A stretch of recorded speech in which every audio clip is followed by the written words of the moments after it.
బేబీకి మీరు healthy ice cream పెట్టాలనుకుంటున్నారా? So అయితే ఈ వీడియో చూడండి.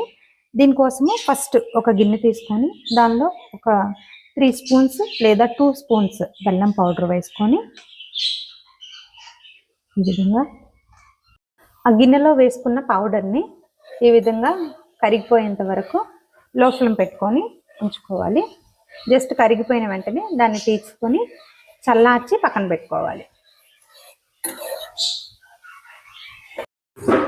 ఈ విధంగా కరిగిపోయిన బెల్లాన్ని ఈ సిరప్ని చల్లారబెట్టుకున్న తర్వాత తీసుకొని ఈ యొక్క ఆరెంజ్ జ్యూస్లో మిక్స్ చేసుకోవాలి. దీంతో పాటుగా కొద్దిగా కర్డ్, లంప్స్ లేకుండా ఉండేటట్టు కొంచెం కర్డ్ వేసుకొని దీన్ని బాగా మిక్స్ చేసుకోవాలి.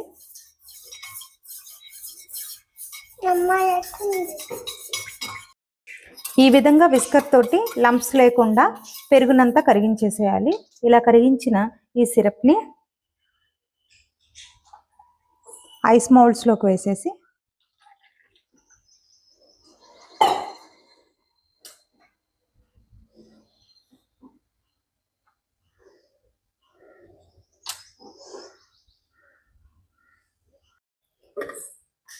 ఇలాగ సిరప్ని మౌల్డ్స్లో వేసి రిఫ్రిజిరేటర్లో ఒక 6 అవర్స్ ఉంచిన తర్వాత దాన్ని యూజ్ చేసుకోవచ్చు. చూసారు కదండి, ఈ విధంగా మనకి vitamin C rich citrus fruits ఉన్న ఐస్ అనేది రెడీ అవుతుంది. థ్యాంక్ యూ చెప్పండి. ఎవరికి థ్యాంక్ యూ? మమ్మీ.